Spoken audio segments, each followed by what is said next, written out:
Hello guys, welcome again on this channel of physics at ड्यूमी। अभी हमने इससे पहले वीडियो में पढ़ा था कि परसेंटेज कॉम्पोजिशन क्या है, एम्पिरिकल फार्मूला क्या है और उससे रिलेटेड हमने क्वेश्चंस पढ़े थे और कैसे कैलकुलेट किया जाता है ये देखा था।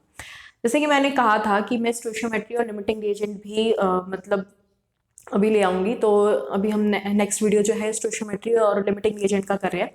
तो स्टार्टिंग फ्रॉम स्टोइचियोमेट्री, देखो ये जो टॉपिक है ना स्टोइचियोमेट्री, ये अपने आप में एक बहुत वास्ट और अनलिमिटेड क्वेश्चंस बनते हैं इसके, और अनलिमिटेड के साथ साथ क्वालिटी भी बहुत अच्छी होती है, यानी क्वालिटी और क्वांटिटी दोनों बहुत है इस टॉपिक में न्यूमेरिकल्स की। लेकिन ऑब्वियस सी बात है कि पहले हमें ये समझना होगा कि स्टोइचियोमेट्री होता क्या है। डिपेंडिंग ऑन द फैक्टर कि स्टोइचियोमेट्री क्या है, हम इसके बाद कैलकुलेट करेंगे इसमें कि मतलब जैसे जैसे आप पढ़ोगे आप समझ जाओगे कि मैं क्यों इस टॉपिक को इतना वेट दे रही हूँ। एक्चुअली क्या है ना कि बीइंग फ्रैंक, ये टॉपिक मुझे भी स्टार्टिंग में समझ नहीं आया था क्लास 11th में, और काफ़ी क्या कहते हैं, मतलब बहुत चक्कर काटने पड़े थे इस टॉपिक को समझने के लिए। लेकिन ये चीज़ आपके साथ नहीं होगी और आपको ये बस किसी वीडियो में क्लियर हो जाने वाला है, कोई डाउट नहीं रहेगा। आप कैसे भी क्वेश्चन ट्राई कर सकते हैं, at least give them a try, best से बेस्ट क्वेश्चन कीजिए। और स्टोइचियोमेट्री और लिमिटिंग रिएजेंट के अगर आपने अच्छे से अच्छे क्वेश्चन करे ना, तो ये एडवांस के मतलब ये एडवांस लेवल तक का टॉपिक है, इसे छोड़ा ही नहीं जा सकता और बोर्ड के लिए तो ऑफकोर्स इंपॉर्टेंट है। तो स्टार्ट करते हैं। स्टोइचियोमेट्री, जैसे कि मैंने हमेशा बताया है, मैं टॉपिक से ही शुरू करती हूँ। स्टोइचियोमेट्री का जो स्टोइचियोमेट्री है वो इन दो वर्ड्स से आया है, स्टोइचियन प्लस मेट्री, जो कि ग्रीक के वर्ड है। स्टोइचियन का क्या मतलब होता है? स्टोइचियन का मतलब होता है एलिमेंट, और मेट्री का मतलब हमें पता है मेजरमेंट। एलिमेंट और मेजरमेंट, इन दोनों वर्ड्स से कंबाइन होकर के हमारे पास ये वर्ड है stoichiometry. Going further with definition तो क्या मतलब, इसका क्या है? Deals with calculation. स्टोइचियोमेट्री करता क्या है? मासेस या वॉल्यूम्स, कभी कभी वॉल्यूम की भी बात करते हैं, मास या वॉल्यूम की कैलकुलेशंस करते हैं हम। कितना मतलब कितना मास या वॉल्यूम रिएक्टेंट या प्रोडक्ट का इन्वॉल्व है केमिकल रिएक्शन में। देखो मैंने क्या कहा, इस वर्ड को इन्वॉल्व को ना इग्नोर मत करना। क्यों? क्योंकि एक होता है कि आपके पास रिएक्शन में लिखा है कि भाई 2 ग्राम ए लिया, 3 ग्राम बी लिया, ऐसे करके।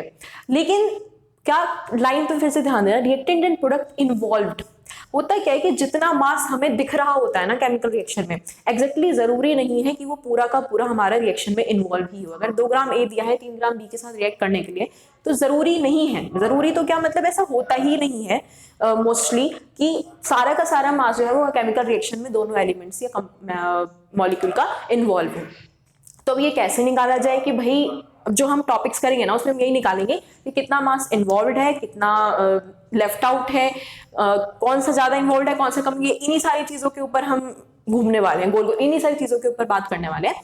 तो पहले back to the topic, deals with calculation of mass. किस चीज से डील करता है? मास या वॉल्यूम की कैलकुलेशन से रिएक्टेंट और प्रोडक्ट के जो कि केमिकल रिएक्शन में इन्वॉल्व, जितना मास या वॉल्यूम केमिकल रिएक्शन में इन्वॉल्व होगा रिएक्टेंट या फिर प्रोडक्ट का, उसकी कैलकुलेशन से हम डील करते हैं। कैसे? उसके लिए सबसे इंपॉर्टेंट चीज, मैंने स्टार मार्क करके ये लिख दिया है, we need balanced chemical equation. जब भी आपके पास क्वेश्चन आएगा, चाहे बोर्ड में हो या एंट्रेंस में हो, हमें ये देखना होगा पहले कि वो जो इक्वेशन मुझे दी हुई है वो बैलेंस है या नहीं। आप ये बैलेंसिंग पहले भी कर चुके होंगे आई थिंक सो, पर फिर भी जो आगे हम ये जो हम जितने भी रिएक्शंस करने वाले हैं उसको हम बैलेंस करते हुए चलेंगे। मतलब ये नहीं है कि मैं आपको दिखाऊंगी बैलेंस करके, कहने का मतलब ये हम वो बैलेंसिंग भी साथ साथ सीख लेंगे, और अलग से बैलेंसिंग का कोई वो नहीं है फंडा। तो we need balance chemical equation, इस चीज को नहीं भूलना है। मतलब ये दिमाग में घुसा लो कि जैसी बात स्टोइचियोमेट्री लिमिटिंग रिएजेंट, जब भी तुम क्वेश्चन कर रहे हो, मैं सच कहूं तो सेफ साइड पे तो ये मान लो कि जब भी तुम केमिकल रिएक्शन से डील कर रहे हो तो कोशिश करना कि वो जो रिएक्शंस हैं वो बैलेंस्ड ही हो, कुछ एक्सेप्शंस के साथ। वो एक्सेप्शंस हम बाद में अपने आप ही समझ जाते हैं विद मेच्योरिटी कि कौन से रिएक्शंस को बैलेंस करने की जरूरत है, कौन से रिएक्शन को बैलेंस करने की जरूरत नहीं है। पर फिलहाल तो हमें क्या चाहिए? बैलेंस केमिकल इक्वेशंस चाहिए ही चाहिए। अब देखो एग्जाम्पल के साथ जो मैंने अभी बात करी थी, ये डेफिनेशन की जो 2 लाइन मैंने अभी बताई थी इसके बारे में। अब मेरे पास क्या है CH4। अच्छा एक चीज और, ये जो हमारे पास केमिकल रिएक्शंस लिखी होती है ना, उसका हम आई थिंक 10th में पढ़ चुके हैं पहले कि कैसे रिएक्शंस रिप्रेजेंट किया जाता है। लेकिन फिर भी ये चीज ध्यान रखनी है कि जो रिएक्शंस लिखी होती है ना, उसको रिप्रेजेंट करने का एक तरीका होता है। जैसे इसमें क्या है, मिथेन गैसियस फॉर्म में, ऑक्सीजन गैसियस फॉर्म में, CO2 गैसियस फॉर्म में। ये जो चीज लिखी हुई है ना, ये लिखा हुआ है कि किस स्टेट में हमारे पास वहां पर प्रेजेंट है, और ये हमें भी मेंशन करना होगा। तो मैं बता दूं, CH4 गैसियस फॉर्म में plus 2O2 gaseous form CO2, ये हमें मिलता है इस रिएक्शन से। हम क्या कर रहे हैं, ये रिएक्शन है किस चीज की वैसे, कंबशन ऑफ मीथेन। मैं इससे पहले क्लियर लिख दूं, थोड़ा सारा मैस हो रहा है। ये हमारी रिएक्शन है कंबशन ऑफ मीथेन की, ठीक है, ये पूरी की पूरी रिएक्शन। अब देखो जो ये रिएक्शन है, इसमें यहाँ पर आप देख रहे हो कि O2 के साथ यहाँ बाहर 2 लिखा है और यहाँ पर H2O के साथ बाहर 2 लिखा है। ये तो यहाँ तो कुछ लिखा नहीं है, तो ये 1 1 मान के चल लेते हैं, उसको छोड़ दो। अभी 2O2 और 2H2O, ये 2 है क्या चीज, मतलब जो ये लिखा है इस 2 का क्या मतलब है, ये ऐवे तो लिखा नहीं है। तो 2 क्या बता रहा है, स्टोशियोमेट्रिक कोफिशिएंट। और स्टोशियोमेट्रिक कोफिशिएंट क्या होता है, वो होता है रिप्रेजेंट नंबर ऑफ मॉलिक्यूल्स या moles taking part in chemical reaction, कि इस O2 के या फिर H2 के कितने मोल्स या मॉलिक्यूल्स, आप डिपेंडिंग ऑन की क्वेश्चन कैसा है उस अकॉर्डिंग आप डिसाइड करेंगे कि मोल के साथ चलना है मुझे या मॉलिक्यूल के साथ चलना है। लेकिन स्टोशियोमेट्रिक कोफिशिएंट क्या बताता है, रिप्रेजेंट नंबर ऑफ मॉलिक्यूल्स या moles taking part in chemical reaction. यानी कि अगर हम यहाँ पर बात करें तो O2 के 2 मॉलिक्यूल्स O2 के और 2 मॉलिक्यूल्स H2O के इन्वॉल्व है। अच्छा ये तो हो गया। अब इस रिएक्शन से और क्या क्या चीजें पता चलती हैं, स्टोशियोमेट्रिक कोफिशिएंट वाला पॉइंट समझ आ गया होगा। अब देखो यहां से क्या क्या चीजें पता चलती हैं। ये जो CH4 लिखा है मैंने, ये मैं मान लूं कि ये 1 मोल है, यानी कि 16 ग्राम है। ये मान लेती हूँ कि 2 मोल है, यानी कि 16 × 32 64 ग्राम है। ये 44 ग्राम है, 1 मोल है, 2 मोल है वाटर, और ये हमारे पास 36 ग्राम। मैंने ये क्यों लिखा, ये मैं बताना चाहती हूँ कि इस रिएक्शन से क्या क्या चीजें पता चल रही हैं। 1 मोल मिथेन के साथ 2 मोल ऑक्सीजन रिएक्ट करता है और 1 मोल CO2 बनता है क्या, और 2 मोल H2O मिल रहे हैं, मतलब 1 मोल CO2 और 2 मोल H2O हमें मिल रहे हैं। या फिर 16 ग्राम मिथेन के साथ, क्योंकि 1 मोल की बात की, 16 ग्राम मिथेन के साथ 64 ग्राम O2 रिएक्ट करता है और हमें 44 ग्राम CO2 और 36 ग्राम H2O मिलता है। ठीक है, ये चीज हमें ये बता रही है। अगर इसे मैं वॉल्यूम में कन्वर्ट करना चाहूँ, जैसे कि हमने वो STP वाली बात करी थी, तो भी हम ये कर सकते हैं। 1 मोल है तो 22.4 लीटर हो गया। तो इसी तरीके से हम ये बताएंगे कि 22.4 लीटर यूज हो रहा है और यहाँ पर जो वॉल्यूम है 22.4 लीटर CO2 बन रहा है। तो इस तरीके से मैं कहना चाहती हूँ, चाहे मैं मोल के टर्म में बात करूँ या मास के टर्म में बात करूँ, चाहे मैं मोल के टर्म में बात करूँ या मास के टर्म में बात करूँ, ये हमें जो रिएक्शन है वो क्या बता रहा है कि कितना मास या कितना मोल पर्टिकुलर रिएक्टेंट या प्रोडक्ट का बन रहा है या फिर यूज हो रहा है। फाइन, ये तो था कि रिएक्शंस हमें क्या क्या प्रिडिक्ट करा रही है, क्या क्या बता रही है। अब इस स्टोशियोमेट्रिक कैलकुलेशंस कैसे की जाती हैं और क्वेश्चंस में क्या यूज, कैसे क्वेश्चंस आते हैं, तो बेसिक क्वेश्चन से शुरू करते हैं। Calculate the amount of water produced by combustion of 16 gram of methane.